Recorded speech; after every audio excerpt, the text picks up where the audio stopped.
Magandang hapon po sa inyong lahat. Ito po si Dr. Jeff Hong. Nandito po tayo sa clinic at tuloy po natin yung ating live consultation. At meron po tayong pasyente sa harap ko. Babae po. Ilang taon na po kayo? Pila edad nimo? 33. 33. Minyo na ka? Dili pa minyo. Dili ka buntis, ha? Dili. Okay. Sinisigurado lang po natin na hindi kayo buntis. Baka yung gamot na ireseta ko sa iyo bawal sa buntis. So, kailan po huling regla ninyo para sure tayo na hindi siya buntis? Just today. Ongoing ang regla ninyo. Ngayon po may regla po kayo? Okay, sige. So, ano pong problema natin? UTI. Bakit sinabi ni UTI, doktora? Ayan, alam na niya ang diagnosis, Sabi niya may UTI. So, ibig sabihin, okay, nag-diagnose na siya, no? So, kaya sabi ko sana, ano problema, doktora? Joke lang, Anyway, syempre, kayo mga pasyente, kumbaga, patient knows best. Lalo kung paulit at paulit yung nararamdaman ninyo yung sakit ninyo. Okay? Okay, so bakit sinabi ninyo may UTI kayo? Aber, bakit? Sige na, balik-balik dari daw. Sige, balik-balik dire. Hindi yan sapat na basis na may UTI. Anong nararamdaman ninyo? Sakit akong gilid. Saan banda? Sakit sa dito daw. Ang yellow na ihi, hindi ibig sabihin may UTI kaagad. No? Ang yellow na ihi, pwede, number 1 dahilan, yellow na tubig. Kulang sa, yellow ang ihi rather. Number 1 dahilan, kulang sa tubig. Pangalawang dahilan, vitamina. Pag uminom ka ng vitamina, kahit yung B-complex lamang, magiging dilaw po yung ihi ninyo. Number 3, dahilan ng yellow ng ihi, baka meron kayong sakit sa atay or sa abdo. Pero kailangan rin, yellow rin ang mata ninyo.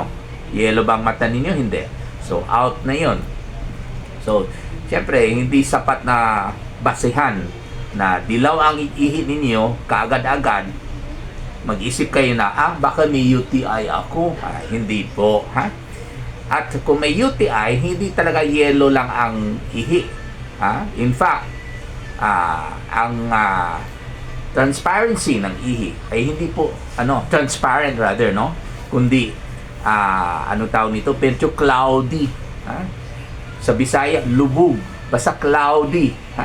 Kasi pag maraming nana, ang ihi, imbis matransparent, parang tubig, magiging cloudy o parang medyo puti ang kulay.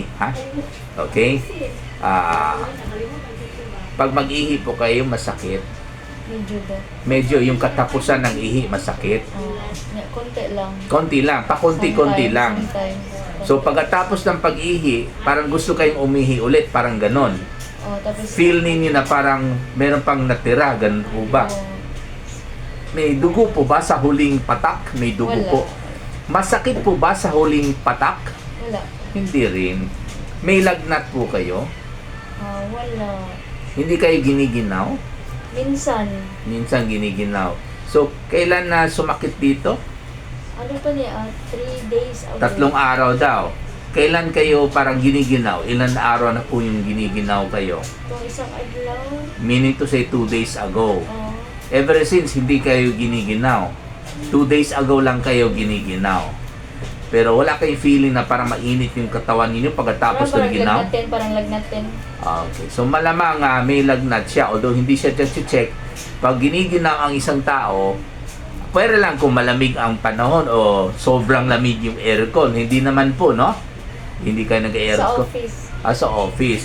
Pero hindi talaga kayo giniginaw noon sa office. May aircon naman po yung office, no? May aircon. Pero dati hindi kayo giniginaw sa temperatura ng office ninyo, no? Usahay, pagkusog na kayo. Pagkusog. Pero yung giniginaw kayo 2 days ago, kusog ba? Malakas ba yung aircon o hindi? Hindi kayo kay init, mangbud. Init. Pero ang feeling niyo giniginaw. So, maaaring totoo yung pagginaw niya. Kasi, mainit yung office. Bakit pinatay ba yung aircon? Hindi man. Pero Mahina yung aircon. siguro. Buti na lang, hindi malamig kasi giniginaw kayo noon. So, totoo yung pagginaw niya. Kasi pag giniginaw ang isang tao, susunod yung lagnat. Pero kadalasan, ang lagnat hindi abot ng 40. Pag giniginaw or tugnaw sa Bisaya or chilliness sa English, susunod yung lagnat, pero usually hanggang 38.5 degrees centigrade lang po. So, dahil marunong na po kayo mag-diagnose ng UTI, malamang nagkaroon kayo ng UTI noon, no? Dati. Kailan last time kayo nag-UTI? Yung Ano sa ko na Hidel? Ano sa ko na Hidel? last year o this year lang? Last year, November. Okay, last year. So, Last check up na ko din. okay. Saan po banda ang sakit ninyo? Dito. Okay. How about dito sa itaas? Wala pa. Dito. Wala pa, wala Nandito pa. kasi yung kidneys Oo. wala pa. Hidel lang sa... Okay, so, hindi naman talaga ako nagpapa-examine ng ihi pag sa kwento pa lang ng pasyente, talagang malinaw po na meron siyang sakit sa ihi.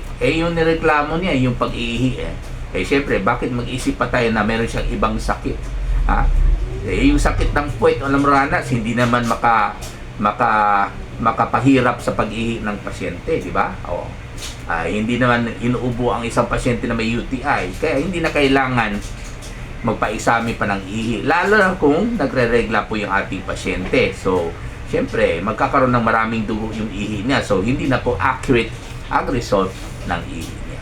So, sa practice po natin, based sa experience po natin at based sa kwento ng pasyente natin at sa base pag-examine natin ng pasyente, 99% sure na po tayo na meron po siyang UTI. At ang gamot po natin para sa kanya ay pwede na po siya mag-ciprofloxacin 500 mg tablet, 1 tablet 3 times a day for 7 days.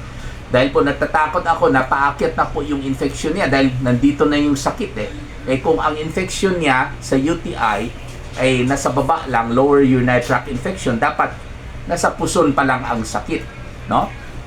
Pero pag umakyat na yung mikrobyo patungong kidneys, syempre dito na ang magsakit kasi yung tubo galing sa pantog paakyat sa kidneys na yan kaya dito magsakit ang pasyente. So nagdududa po ako, paakyat na po yung kanyang UTI papuntang kidneys. Baka kung hindi siya magpagamot by tomorrow, hindi lang po ginaw ang mararamdaman niya, kundi manginginig na. Alam naman po ninyo, pag manginginig na, mas matindi yung lagnat, abot ng 40 o 41. Dahil po, ang infection po ay nakarating na po sa kidneys, na madugo masyado ang kidneys, kaya mataas yung lagnat pag makarating na po yung infection sa kidneys. Unlike sa pantog, wala masyadong dugo doon, kaya ang infection po, ang lagnat rather, ay hindi talaga masyadong mataas. At kung mataas man ang temperatura, hanggang 38 lang po or 38.5.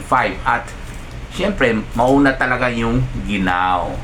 Okay, so bukod sa ciprofloxacin, pwede tayong magbigay ng kahit diclofenac sodium, 50 mg tablet, 1 tablet 3 times a day, kahit for 2 days lang. Dahil namamaga po yung pantog niya, urinary bladder, because of the infection. At malamang, namamaga na rin po yung tubo niya na tinatawag natin na ureter because paakyat na po yung mikrobyo.